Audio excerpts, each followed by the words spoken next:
ಎಲ್ಲರಿಗೂ ನಮಸ್ಕಾರ. ನಾನು ನಿಮ್ಮ doctor B K Rama Praveen, Janata Ayurveda, Hassan. ಓಂ ನಮಾಮಿ ಧನ್ವಂತರಿ ಮಾದಿದೇವಂ ಸುರಾಸುರೈರ್ವಂದಿತ ಪಾದಪದ್ಮಂ ಲೋಕೆ ಜರಾರೂಪೇ ಮೃತ್ಯುನಾಶಂ ಧಾತಾರಮೇಶಂ ವಿವಿಧೌಷಧೀನ ಧನ್ವಂತರಿ ರಮಾನಾಥಂ ಸರ್ವರೋಗ ನಿವಾರಕಂ ಆಯುರ್ವೇದ ಪ್ರವರ್ತಾರಂ ವಂದೇ ಪೀಯೂಷದಾಯಕಂ. ಸರ್ವೇ ಜನಾಃ ಸುಖಿನೋ ಭವಂತು, ಸರ್ವೇ ಸಂತು ನಿರಾಮಯಃ. ಓಂ ಶಾಂತಿ ಶಾಂತಿ ಶಾಂತಿ.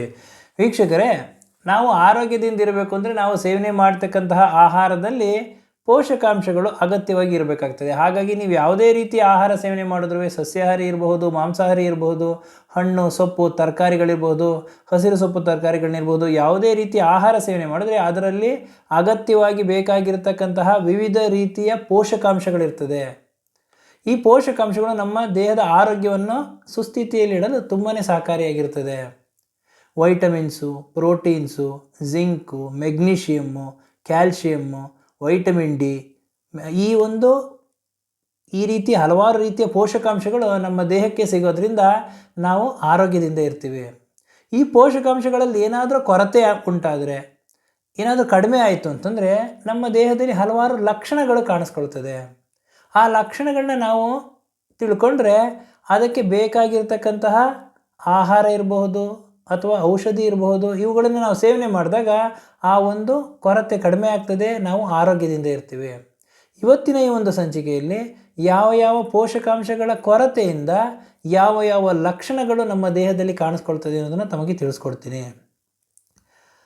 ಜಿಂಕ್ ಹಾಗೂ ವೈಟಮಿನ್ ಸಿ ಇವುಗಳ ಕೊರತೆ ಏನಾದರೂ ಇತ್ತು ಅಂತಂದರೆ ನಮ್ಮ ದೇಹದಲ್ಲಿ ಗಾಯಗಳಾದರೆ, ಹುಣ್ಣಾದರೆ ಬೇಗನೆ ವಾಸಿಯಾಗೋದಿಲ್ಲ, ಗುಣ ಆಗೋದಿಲ್ಲ. ಇದಕ್ಕೆ ಕಾರಣ ಏನು ಅಂತಂದರೆ ಜಿಂಕ್ ಹಾಗೂ ವೈಟಮಿನ್ ಸಿ ಪೋಷಕಾಂಶದ ಕೊರತೆ. ಇನ್ನು ಆಲ್ಬುಮಿನ್ ಕೊರತೆ ಆಯಿತು ಅಂತಂದರೆ ನಮ್ಮ ಉಗುರುಗಳಲ್ಲಿ ಬಿಳಿ ಬಣ್ಣದ ಗೆರೆಗಳು ಕಾಣಿಸ್ಕೊಳ್ತದೆ. ಯಾವಾಗ ಉಗುರುಗಳಲ್ಲಿ ಬಿಳಿ ಬಣ್ಣದ ಗೆರೆಗಳು ಕಾಣಿಸ್ಕೊಳ್ತದೋ ಅದಕ್ಕೆ ಸೂಚನೆ ಏನಂತ ಇರ್ತದೆ ಅಂತಂದರೆ ದೇಹದಲ್ಲಿ ಆಲ್ಬುಮಿನ್ ಕೊರತೆ ಅಂತ ತಿಳ್ಕೊಬೇಕಾಗ್ತದೆ. ಇನ್ನು ಪ್ರೋಟೀನ್ ಕೊರತೆ ಆಯಿತು ಅಂತಂದರೆ ದೇಹದಲ್ಲಿ ಸುಸ್ತಾಗ್ತಾ ಇರ್ತದೆ, ತಲೆ ಕೂದಲು ಉದುರುತ್ತದೆ, ತಲೆ ಕೂದಲು ಬೆಳ್ಳಗಾಗ್ತಾ ಇರ್ತದೆ, ಈ ಒಂದು ಸಮಸ್ಯೆಗಳು ಕಾಣಿಸ್ಕೊಳ್ತದೆ. ಹಾಗಾಗಿ ಪ್ರೋಟೀನ್ ಸಮಸ್ಯೆ ಇತ್ತು ಅಂದರೆ ಈ ಎಲ್ಲ ಸಮಸ್ಯೆಗಳು ಕಾಣಿಸ್ಕೊಳ್ತದೆ.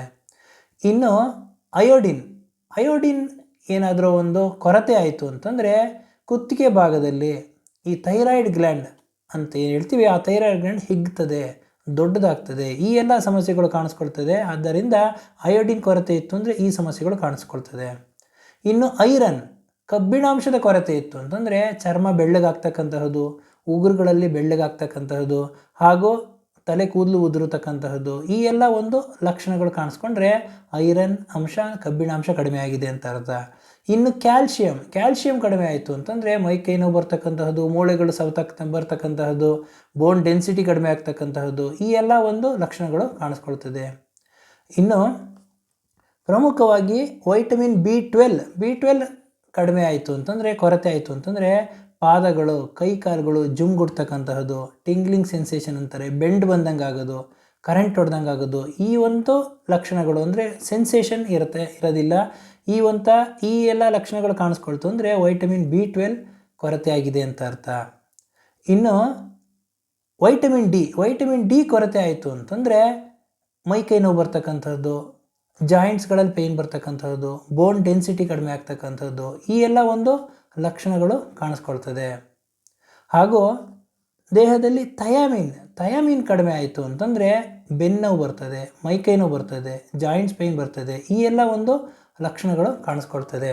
ಹಾಗಾಗಿ ಇವತ್ತಿನ ಈ ಒಂದು ಸಂಚಿಕೆಯಲ್ಲಿ ಯಾವ ಯಾವ ಪೋಷಕಾಂಶಗಳ ಕೊರತೆಯಿಂದ ಯಾವ ಯಾವ ಲಕ್ಷಣಗಳು ನಮ್ಮ ದೇಹದಲ್ಲಿ ಕಾಣಿಸ್ಕೊಳ್ತದೆ, ಅದಕ್ಕೆ ಯಾವ ರೀತಿಯ ನಾವು ಮುನ್ನೆಚ್ಚರಿಕೆ ವಹಿಸ್ಕೊಂಡು ಅದಕ್ಕೆ ಸೂಕ್ತವಾದ ಆಹಾರ ಔಷಧೋಪಚಾರಗಳನ್ನ ಮಾಡಿಕೊಂಡು ಆರೋಗ್ಯವಾಗಿರಬೇಕು ಅನ್ನೋದನ್ನು ತಮಗೆ ತಿಳಿಸಿದ್ದೀನಿ. ನನ್ನ ಈ ವಿಡಿಯೋ ತಮಗೆ ಇಷ್ಟವಾಗಿದ್ದಲ್ಲಿ ಲೈಕ್ ಮಾಡಿ, ಶೇರ್ ಮಾಡಿ ಹಾಗೂ ನನ್ನ ಎಲ್ಲ ಮುಂದಿನ ವಿಡಿಯೋಗಳಿಗಾಗಿ ಸಬ್ಸ್ಕ್ರೈಬ್ ಮಾಡಿ. ಧನ್ಯವಾದಗಳು.